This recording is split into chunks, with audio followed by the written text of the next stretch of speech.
हैं अयोध्या पहुंचा है बीजेपी का डेलीगेशन।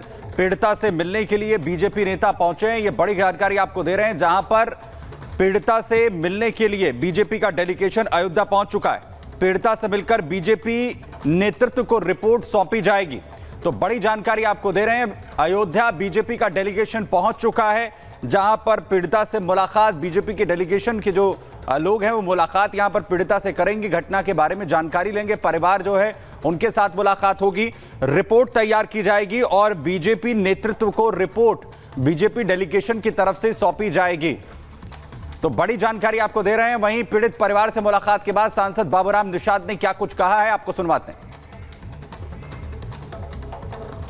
घटना बहुत भीभत्स है। बेसहारा बच्ची के साथ जो गैंगरेप हुआ है, जो बेकरी मालिक ने, उसके नौकर ने और अन्य लोगों ने जो घटना घटित की है, इसके बारे में मैंने और डिटेल जानकारी जो पूछी है।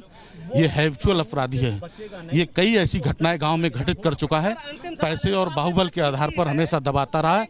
ये इसका पाप का घड़ा भर गया था, इसलिए घटना निकलकर सामने आई है। इसको निश्चित रूप से योगी सरकार वो कार्रवाई करेगी जो 7 पीढ़ियों तक याद रखेगा। सर, शिवपाल यादव का बयान सामने आया। उन्होंने कहा बीजेपी से जुड़े जितने भी लोग हैं इन पर सब पर नार्को टेस्ट होना चाहिए। बचाव करते अखिलेश यादव नजर आए, उन्होंने कहा डीएनए टेस्ट होना चाहिए। ये शिवपाल यादव जी, अखिलेश यादव जी, इनकी जो सोच है वो प्रदर्शित कर रही है।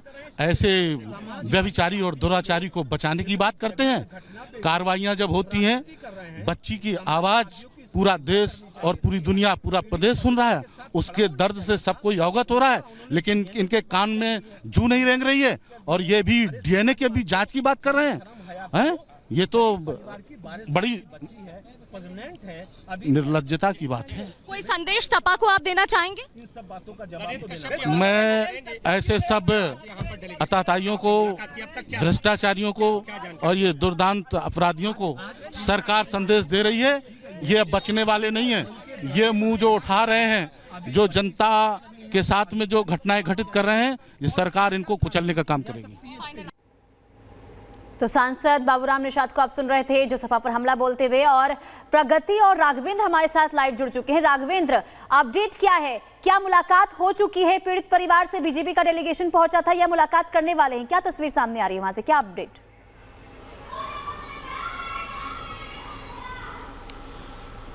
देखिए, भारतीय जनता पार्टी ने अपना डेलीगेशन अयोध्या में भेजा है और पीड़ित परिवार से मुलाकात के लिए। बाबूराम निषाद की बात मैं सुन रहा था। बाबूराम निषाद ने जिस तरह से कहा, चूँकि भारतीय जनता पार्टी की राज्यसभा है और निषाद समाज से आते हैं, तो वहाँ पर पहुँचे हैं। निषाद समाज के होने के नाते वो वहाँ पर पहुँचे हैं। उसके पहले जो सहयोगी दल के जो अध्यक्ष हैं निषाद पार्टी के और कैबिनेट में सहयोगी भी हैं डॉक्टर संजय निषाद, वह भी पहुँचे थे। और कल उन्होंने बात करते हुए देख रहे थे कि अपनी उनकी संवेदना कैसे निकल रही थी। डॉक्टर संजय निषाद जो हैं वो रो भी रहे थे बात करते करते कि हमारे समाज की बेटी के साथ सपाइयों ने किस तरह से दुराचार किया है और माफ़ी भी नहीं मांग रहे हैं, गलती भी नहीं मान रहे हैं, ठीक है, और उस पर तरह तरह की बात कर रहे हैं। बाबूराम निषाद का भी बयान में सुन रहा था कि जो भारतीय जनता पार्टी की सभा है, अयोध्या पहुंचे हैं और वह कह रहे हैं कि इस तरह का जघन्य अपराध किए हैं और उसके ऊपर फोरेंसिक जांच और डीएनए की बात कर रहे हैं। कहीं न कहीं ये मामला पूरी तरह से पॉलिटिकल होता चला जा रहा है।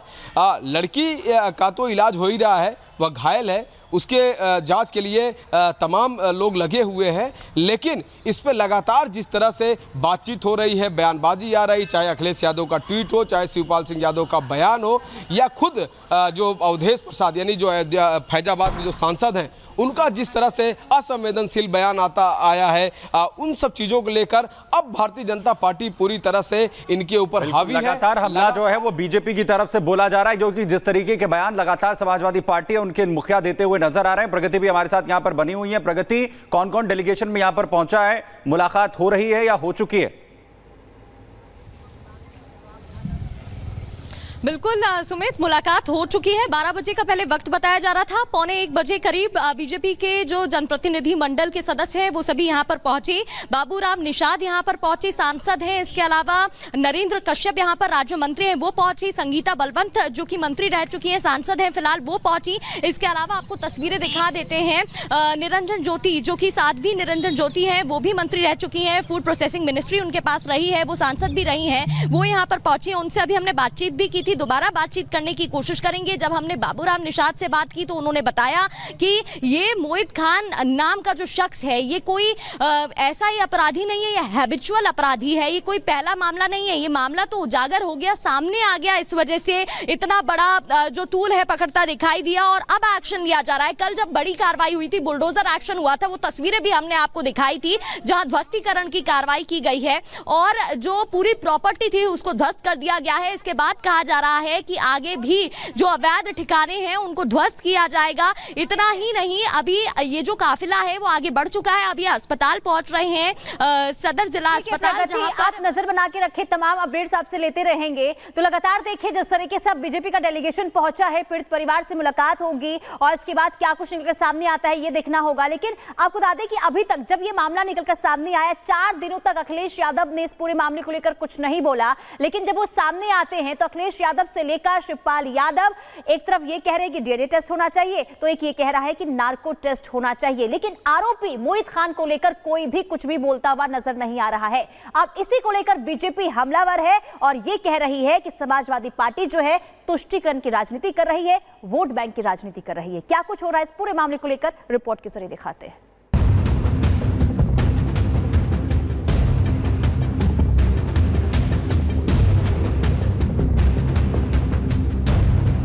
अखिलेश यादव कह रहे हैं कि डीएनए टेस्ट होना चाहिए, शिवपाल यादव नार्को टेस्ट की बात कर रहे हैं, अवधेश प्रसाद ने डीएनए टेस्ट का राग पकड़ लिया है। लेकिन इन नेताओं को गैंगरेप पीड़िता से मिलने का वक्त नहीं है। जिस पर आरोप लगा है उसका समाजवादी पार्टी से कनेक्शन निकला है, लेकिन उस पर मुंह से बोल नहीं फूट रहे हैं। तो सवाल यह है कि आखिर ऐसी क्या मजबूरी है जो डीएनए से लेकर नार्को टेस्ट तक की बात कहने वाले आरोपी मोहित खान के लिए एक शब्द नहीं बोले। शायद अखिलेश यादव जानते हैं कि कुछ भी बोला तो उंगली उन पर भी उठेगी, राज खुले तो जद में समाजवादी पार्टी भी आएगी और इसलिए ना तो आरोपी मोहित पर एक्शन की बात हो रही है और ना ही उसे पार्टी से निकालने की चर्चा। हाँ, मुद्दे को लेकर इधर उधर की बात जरूर की जा रही है। जो भी दोषी हो कानून के हवाले रखकर उनके खिलाफ जो भी कानून सजा देता है सख्ती के साथ उनके खिलाफ कार्रवाई होनी चाहिए। इनोसेंट को फंसाया न जाए और इसको और अच्छा आने के लिए डीएनए टेस्ट लगा लिया जाए, डीएनए टेस्ट करा लिया जाए। मुस्लिम से यादव से पता नहीं कौन सी दुश्मनी है, हमें बता ही नहीं सकते, तो पुराना है। 5 दिन बाद Akhilesh Yadav social media x पर पोस्ट करते हैं जिसमें डीएनए टेस्ट का जिक्र होता है। लोग सोचते हैं कि देर से ही सही अखिलेश यादव ने चुप्पी तोड़ी, लेकिन अखिलेश को शायद पोस्ट करने के बाद समझ आया होगा कि स्पोर्ट्स से दूसरा वर्ग नाराज हो जाएगा। तुरंत उन्होंने जौनपुर के मामले वाली कटिंग लगा दी, लेकिन एक बार फिर वो अपनी पुरानी वाली लाइन पर लौट आए। शायद उन्हें अपने वोट बैंक का ख्याल आ गया हो भी क्यों ना। आखिर जिस मोहित खान पर गैंगरेप का आरोप लगा है उसका अयोध्या के बदरसा में दबदबा रहा है। मुस्लिम वर्ग के बीच अच्छी पकड़ है। बदरसा में 18,000 से ज्यादा आबादी है, जिसमें कि 10,000 मुस्लिम वोटर्स है, यानी कि कुल आबादी का 60%। इसी वोट बैंक की बदौलत लोकसभा में समाजवादी पार्टी को भर भर कर वोट मिले थे। मुस्लिमों के एक मुश्त वोट की बदौलत अवधेश प्रसाद संसद तक पहुंचे और शायद अखिलेश से लेकर अवधेश तक की खामोशी के पीछे यही वोट बैंक है। ये तो इस तरह की घटनाएं और भी करा सकते हैं। जहाँ जहाँ चुनाव हैं इस तरह की घटना करा सकते हैं। ये हारे हुए लोग हैं, तो कोई नहीं है इनके मन में जो चीज़ है, तो उसकी वजह से इसी तरीके से टूल दे रहे हैं। तो हम तो अपने समाजवादी पार्टी के लोगों से भी कहेंगे कि सावधान रहें। जहाँ जहाँ चुनाव हो रहे हैं वहाँ पर भी सावधान रहें। अखिलेश और समाजवादी पार्टी के लिए अयोध्या का ये केस गले की एक ऐसी हड्डी बन चुका है जिसे वो ना तो निगल पा रहे हैं और ना ही उगल पा रहे हैं, क्योंकि आगे विधानसभा उपचुनाव होने वाला है और अयोध्या की मिल्कीपुर सीट पर भी वोटिंग होनी है। मिल्कीपुर में मुस्लिम वोटर्स की संख्या 35,000 के करीब है। साथ ही यादव वोटर्स भी 60,000 है, जो कि निर्णायक भूमिका में रहते हैं। ऐसे में अखिलेश यादव मोहित खान के खिलाफ कोई ऐसा बयान नहीं देते जो इससे मुस्लिम वोटर्स के छिटकने का डर हो। अखिलेश की जो भी मजबूरी हो, लेकिन सीएम योगी की लाइन एकदम क्लियर है कि ना तो अपराध बचेगा और ना ही अपराधी। योगी सरकार में हर अपराधी का नंबर आएगा। अब ये नंबर मोहित खान का है, जिस पर बुलडोजर एक्शन से लेकर उनके ठिकानों को मिट्टी में मिलाया जा रहा है। Bureau report, Republic Bharat.